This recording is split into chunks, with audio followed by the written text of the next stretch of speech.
suis professeur associé au CNAM, Conservatoire des Arts et Métiers, et je travaille aussi pour la société Spirops qui travaille dans l'intelligence artificielle. Et nous collaborons sur un projet qui s'appelle Bus Training Game et qui donc intervient en collaboration avec la RATP dans la formation des conducteurs de bus. Et ils cherchent à compléter, parce que cette formation a quelques trous aujourd'hui qu'ils n'arrivent pas à compléter, qui concernent principalement le sens de la route, c'est-à-dire appréhender l'essence de la circulation, les comportements des autres utilisateurs de la route, mais aussi tout ce qui est accidentologie. Aujourd'hui, ils ont du mal à mettre en œuvre des accidents. Ils ont des bases de données très complètes sur les accidents qu'ils rencontrent et ce genre de problèmes. Mais aujourd'hui, lors de la formation, on a du mal, à part avec des vidéos, des DVD, à vraiment faire sentir les problèmes qui se passent lors de l'accident. Suite à cette étude de leurs besoins et de l'état actuel de leur formation, le projet a été monté pour essayer de voir si dans le Serious Game, on ne pourrait pas y trouver un complément qui pourrait être utile pour combler ces deux lacunes. Donc dans Bus Training Game, l'idée c'est à la fois de gérer un jeu dans lequel le formé va avoir un bus. Donc on n'axe pas du tout sur le réalisme de la conduite du bus, on n'est pas du tout dans un simulateur lourd, mais plutôt vraiment dans un jeu. C'est un jeu métaphorique où le but n'est pas d'apprendre vraiment à conduire le bus, mais plutôt de sentir les réactions des autres par rapport à ce qu'on fait avec notre bus. Et donc du coup, dans ce Serious Game, on va être en relation avec plein d'usagers de la route, des véhicules qui soient motorisés, non motorisés comme les cyclistes, des piétons, des véhicules plus lourds, etc. Le jeu permet l'avantage de pouvoir rejouer la séquence sous différents points de vue, donc on peut voir la personne qui l'a renversée, qu'est-ce qu'elle voit elle, et parfois on ne s'en rend plus trop compte quand on est au volant du bus. Il y a ce sentiment de plus on s'élève, plus on a un sentiment de puissance sur la route.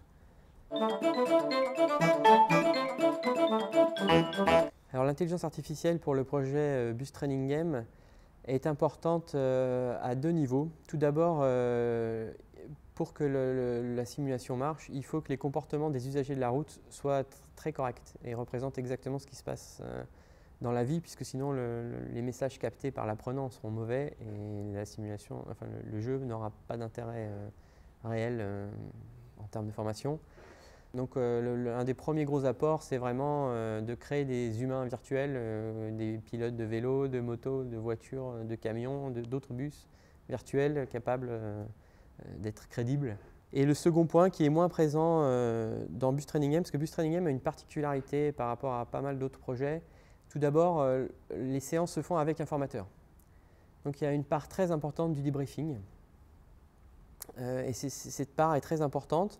Et deuxième point important et très différent, c'est qu'il y a en plus des observateurs. Donc il y a une personne qui va jouer, un formateur qui va surveiller ce que fait cet apprenant, et en plus d'autres apprenants, 3 ou 4, qui vont observer ce que fait ce joueur, pour qu'après la phase de débriefing avec le formateur soit des plus efficaces, où les observateurs n'ont pas eu qu'un rôle passif, mais ont pu s'immerger et s'impliquer dans un degré moindre que l'entraîné, mais quand même pour avoir après un rôle actif dans le débriefing.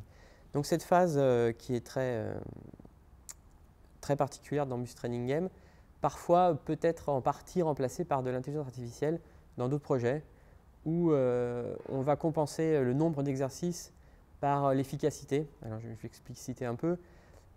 L'idée, c'est que plutôt de générer des millions de cas sans trop savoir, sans avoir de retour de ce que se connaît et ce que comprend l'apprenant, on va essayer au contraire de comprendre ce qu'il sait, ce qu'il a compris, ce qu'il maîtrise, pour générer à la volée des exercices susceptibles à la fois de se baser sur des éléments maîtrisés pour qu'ils ne soient pas complètement perdus et dépaysés, mais en même temps d'introduire des nouvelles notions ou des notions qu'ils ne maîtrisent pas pour petit à petit engager le processus d'apprentissage.